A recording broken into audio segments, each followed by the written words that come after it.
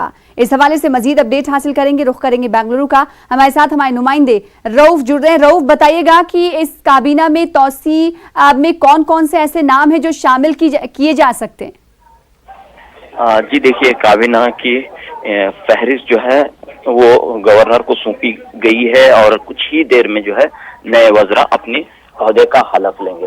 जैसा कि हम देखते हैं कि इस फहरिस्त में जो नाम हैं वो गोविंद कारजोल हैं, अश्वत्थ नारायण हैं, लक्ष्मण सऊदी हैं, के.एस. ईश्वरप्पा, आर अशोक, जगदीश शेट्टर, श्रीरामुलु, सुरेश कुमार, सोमनाथ, सीटी रवि, बसवराज बोम्माई, कोटा श्रीनिवास पूजारी, जेसी मधुस्वामी, चंद्रकांत गौड़ा, नागेश प्रभु चौहान और शशीला अन्ना साहेब, एक खातून भी जो है इस नई काबीना में शामिल है। तो कुल मिलाकर 17 अरकान जो है अपने ओहदे और राजदारी का हलफ काबीना वजीर की हैसियत से लेंगे।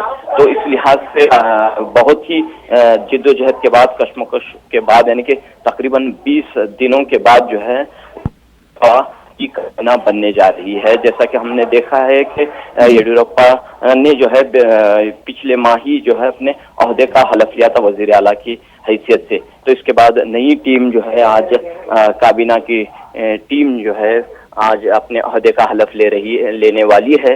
और तो रऊफ, क्या इतनी देरी काबीना में तौसी को ये समझा जाए कि वो अपने लीडरान को मनाने में लगे हुए थे? क्या आगे चलकर ये मनाने और मनवाने की जो एक ट्रेंड चलता है पार्टियों में, नाराजगी दिखाई देती है, क्या उसका सामना बीजेपी भी करने वाली है कर्नाटक में? बिल्कुल भी बहुत ही नाराजगी का माहौल और गम और गुस्से का माहौल हो सकता है, क्योंकि हम देखते हैं कि ये फहरिस्त जो है देर रात रिलीज की गई और जैसे ही ये फहरिस्त वो नए वज़रा की फहरिस्त मंजर आम पर आई तो चंद अहबाब जो हैं बीजेपी के ही सीनियर लीडर जो हैं इससे नाराजगी जाहिर कर रहे हैं, खुलेआम नाराजगी जाहिर कर रहे हैं कि बीजेपी ने जो है सीनियर लीडरों को नजरअंदाज किया है। और ये भी बात कही जा रही कि जो जात और पात का जो बैलेंस होना चाहिए वो नहीं हो पाया है।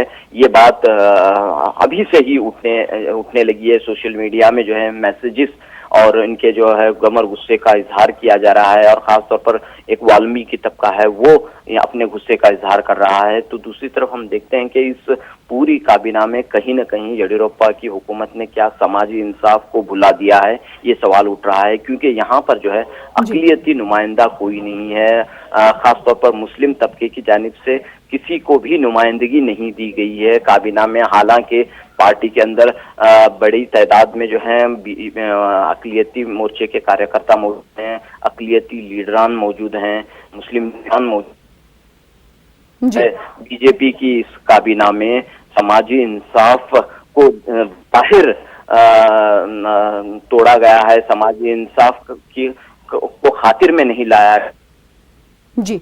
हम देखते हैं कि जो तबका जो हाल ही जो पिछले चंद सालों से आता और इस बीजेपी हुकूमत के बनने में, जैसा कि हमने देखा है कि साबिक रियासती वजीर आर रोशन बेग जो बागी हो गए और जो जिनकी वजह से जो है एक यानी कि 15 बागी MLAs, उनमें आर रोशन बेग भी एक हैं। 15 बागी MLAs की वजह से आज येदियुरप्पा को दोबारा इख्तिदार मिल रहा है, दोबारा हुकूमत बना पा रहे हैं। जैसे कि हम देखते हैं कि रियासत कर्नाटक में कांग्रेस और JDS की मखलूत हुकूमत थी, लेकिन मखलूत हुकूमत की तादाद को कम करते हुए अक्सर जैसे ही ये बगावत शुरू हुई, मखलूत हुकूमत की तादाद जो है असेंबली में कम हो गई है और इसका फायदा उठाते हुए बीजेपी दोबारा इख्तिदार में आई है और अपनी हुकूमत बना रही है। लेकिन क्या ये हुकूमत समाजी इंसाफ पर मबनी है, ये बड़ा सवाल है।